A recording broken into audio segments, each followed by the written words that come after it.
Hola, and welcome to another episode of the Godfather Part 2 Minute. With me, Alex Robinson. And I'm Marlon Brando. Disclaimer, that is not the real Marlon. Get me the butter.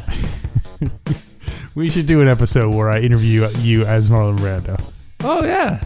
I mean, you're doing it right now. But for now, we got to talk about minute 58 of the Godfather Part 2. That's right, Alex. Repeat after me.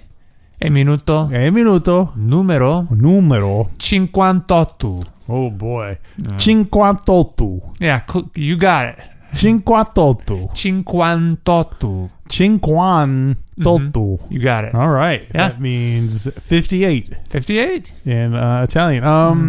Minute number 58 of The Godfather Part 2. Clemenza coaxes a wary Vito into his friend's stately home.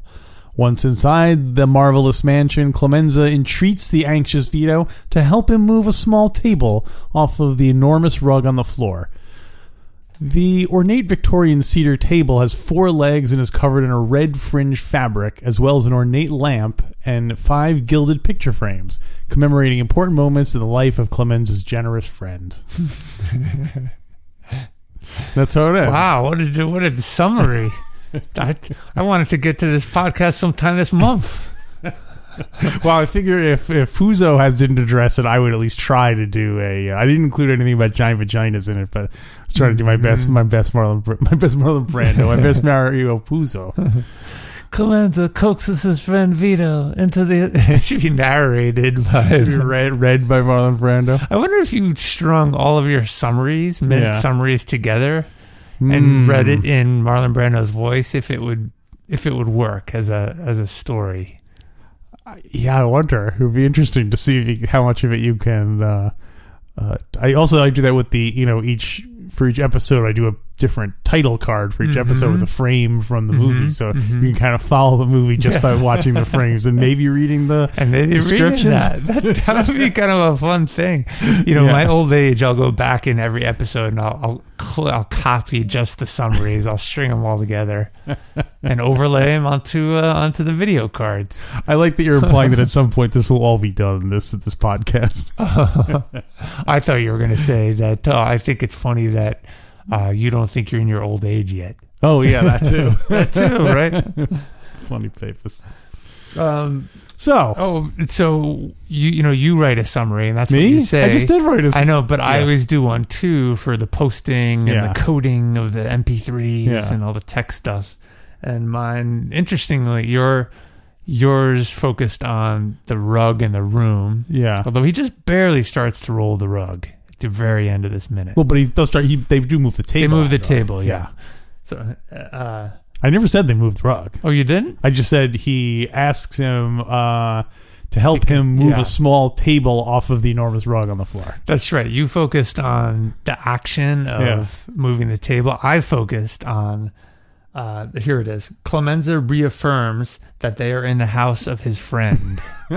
Because Vito says, this is your friend's house? And he's like, sure it is. Certain, I think he says, certain. Well, so my first question is on a similar thing is, how did Clemenza pick this house? What's his friend's house? Do you really think it's his friend? I do not think it's his real friend, but I have questions. Acquaintances, maybe. I have a question. I wonder whether Vito thinks it's his friend and is convinced, and I wonder if Clemenza thinks he convinced Vito that. Does Clemenza think Vito thinks it's his friend after the reassurance? But I do not think it's his friend's house. You do not think it's his friend's house. So the question is, did Vito believe it, and does Clemenza think Vito believed it? Yes. I think Vito is a smart man. And since he knows that Clemenza was already dealing with guns, I think he might have a suspicion that Clemenza might not be on the up and up. But clearly he's at least intrigued enough to go along with it. Okay. I don't think Vito believes that it's his friend's house. And does Clemenza believe Vito believes it? I'll say at this point, he's not sure. Who's not sure? Clemenza isn't sure if Vito's believing it or not. I think you're right, because he doesn't know Vito yet. And Vito doesn't say very much. I mean, and this could be his way of kind of testing, testing to see, because for the good part is that Vito is very tight-lipped. So even if he's like, wait a minute, how would you know someone who lived in a fancy house like this? He's keeping his mouth shut until he knows what's going on. So Clemenza might appreciate like that about him. Yeah. So probably even more than if he believes the... And also, if he did believe it, I think it would mean that Vito was dumber than it would mean that Vito was dumber than he is, which Clemenza might like, but he also, clearly he winds up following Vito, so... Yeah, it would be a different relationship at that point. Yeah. Like, if he's so dumb to believe that, then Clemenza is... Just like, well, I just have like a lackey that I can use to do menial. He's a button man. He's a button man for odd jobs. But although we don't know what kind of connections Clemenza has at this point. If he is part of another family, is he just a single operator? Is he a black hand wannabe? Is he a gray? Is it like black kung fu or karate belts where you start off as a white hand and you gradually yellow hand. What is that called? There's a term belt. for it. No, but there's a like a gi or there's a... Oh, really? A first degree? What they call it in well, I think you start as a white hand, and then it's like second degree white hand, third degree white hand, then yellow hand. There are different degrees of hands. That's right. Yeah. A lot of money in the white belts. Maybe it's the whole outfit that I'm thinking of is called a gi or something. Yeah. Anyway, and you know what? You asked. We're not going to answer that one. No, we're not. You asked. We're not going to answer. That's not worth looking up. I'm tired of looking up all these just oddball things. You're the one who does all the research on those. This is a sidebar. That has very little to do with what we're talking about. But you're a recent convert to the Kindle. You've been reading the Kindle. Oh, we got to talk about this book I'm reading. We'll talk later about it. Okay. Well, one of the things I like about it is if there's footnotes in a book, you can click on it. It'll take you right to the footnotes. Yeah. And sometimes they are the good footnotes, which is like additional information, but sometimes they're just like, see this reference book or whatever. Yeah. And one time I clicked on a footnote and it said, we caught you checking the footnotes just as a gag. It was just a gag, a footnote. Well, that is a thing. People do put it in joke footnotes. Do they really? I was just making that up. No, in like funny books, books that are humorous books, not yeah. Like, oh yeah, I see. Just like. But so I was reading a book about evolution one recently, and there was footnotes on it, and it was like, for more information on antelopes, go to YouTube and Google antelope running or whatever it was that whatever was the topic was about, and I'm like, what kind of footnote is that? Like, do I really need someone to tell me to Google something or look something up on YouTube? That seems kind of like that's not a footnote. That's like a... Was there any other information in it? Or it just said, hey, was there a link to the YouTube video? Well, the link, I can understand why that's not there because those are temporary and it's almost like I'd rather not have a link, but it's just funny that maybe it's something like it wouldn't even occur to you that this would be on YouTube. Yeah. Maybe that's what he's telling you, but it's just a weird, kind of lazy footnote. Yeah. Like, or what if you want to know the meaning of this word, go look it up. Yeah. Or I can understand if it said, hey, if you don't know the meaning of this word, you're probably too stupid to read this book, so just go back. Here are some other recommendations of books you should be reading. Go back to reading the funny papers. Yeah. Or go to college and get stupid there. It's stupid. Why did we start talking about this? Footnotes, Kindle. Anyway. We were talking about Clemenza and Vito being stupid. Oh well, who cares? Yeah. I can see it going a lot of different directions. I can see I think there are 6 different combinations of Clemenza Vito really believes it. or Vito doesn't believe it. Right. And Vito or Clemenza believes that he believes or he doesn't. I guess there are 4 combinations. No, there's more than that. So, right? Well, I think you could have Clemenza.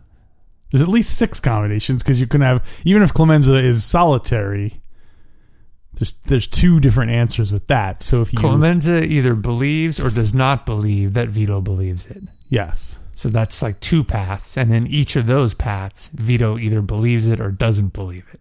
Right. So it's 2 times 2, 4. I feel like it should be more. I don't think there are more unless there's some other option.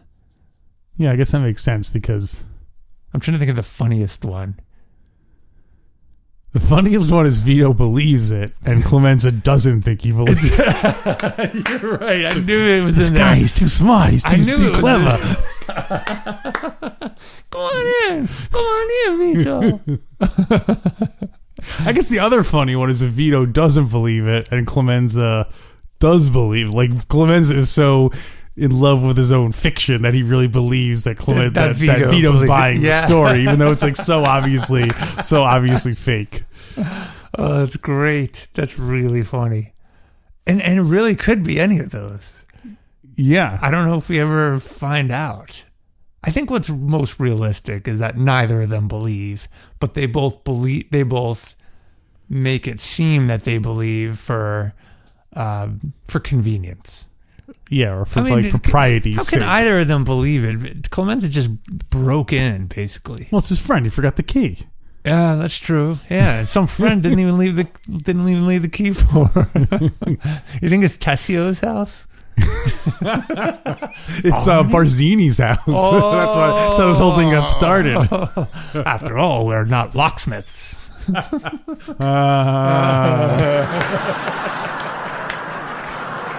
I forgot he elicited laughs. It's been a long time since we've done some Barzini. Long time. So, Carlo, just tell me, whose house is it? Don't insult my intelligence. Be true if it was my father's house. Lock it up! Lock it up!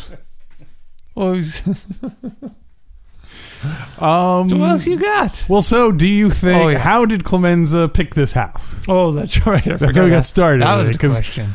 Well, I guess the first question is: did he know the owner had a rug? Because if he knew the owner had a rug, then that would mean he'd been there in the house before, either socially or maybe he was like a worker, like in a house, and someone tipped him off and said, "Hey, that would mean he wasn't there." But or was he just taking a chance? Like all big houses have big rugs, so they're gonna have a rug in there. And he was going that. And then, this minute has a lot more questions than answered. I can't answer that question, and I don't know. It could be all of those. It could be any of those scenarios.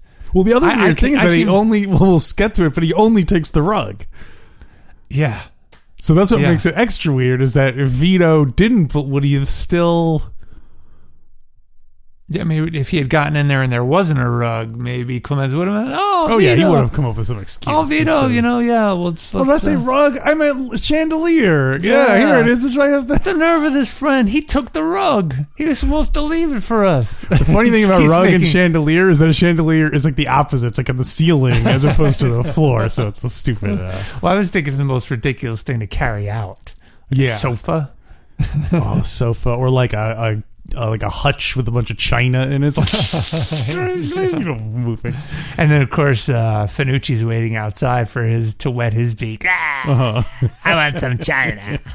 If he caught them when they were stealing the rug, he would have cut like a 20% like swath out of the rug, like a 2-foot square, like a corner, like he's cutting a cake. Like he just takes it. And then you go, then foreshadowing, fast forwarding ahead when Vito later goes to the Black Hand's apartment. He's right before he does the deed. He sees there are a bunch of 2-foot square different rugs all over. His whole rug is made Hands. up out of. Well, she walked around wearing a suit made out of all the rug to show what a big. Yeah, I mean, he just gets a cut of everything. He's what you call a 10 rug man. He just got a suit made out of 10 rugs. His hat, everything, all his dishes are all not one set. I just said I always just need a taste of it. Wet my beak, not the whole thing. Nothing. He has nothing that matches. He has like 2 different shoes and like, wouldn't it be better to just take all of something once rather than take anyway? That's why they call him the Black Hand. Why? Because each finger is different. It's like a stand-up bit.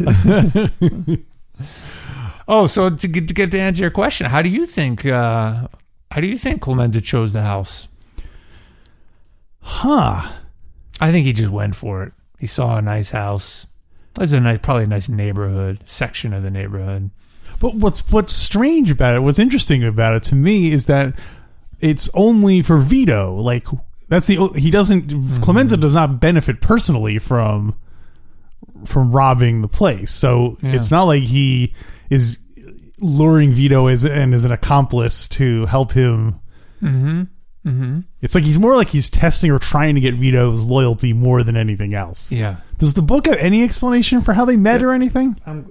How they met? Like, this is how Clemenza and Corleone met from the air shaft. They met from the air shaft. Right, but does the book have any information about how they go from being air shaft neighbors to the Don being to him getting roped into them wanting to kill what's his name? I'm glad you asked. Puzo writes, page 195. You're going to tell us tomorrow? Clemenza took Vito with him to help carry the rug.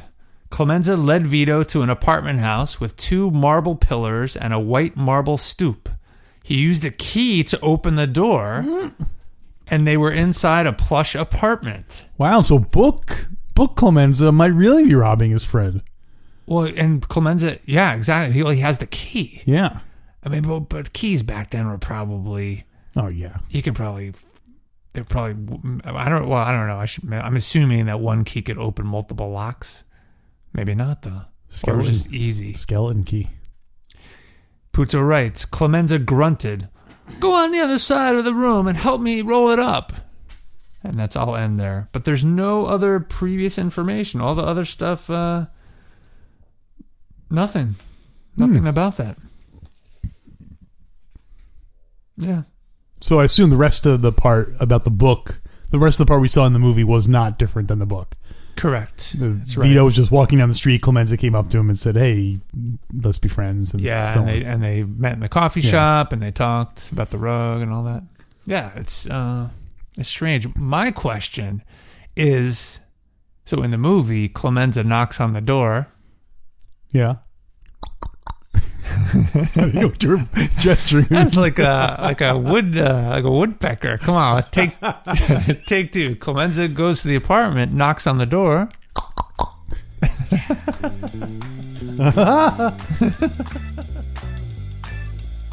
Well, Vito, I'm afraid I got some bad news. What? Don't say it isn't so, Alex. My friend forgot to leave the key to the paywall. There's only one way to get past the paywall. This is really a friend of yours? Go to godfatherminute.com/support, and there you'll get to hear the rest of the episode. What do we talk about in the rest of the scene? Oh, we talk about all the different. More talk about rugs, about Vito. We talk about we talk a little bit about who could be coming to the door soon. Yes. Yeah, we do a little time travel investigation too. Of course we do. So go to godfatherminute.com/support, become a member, and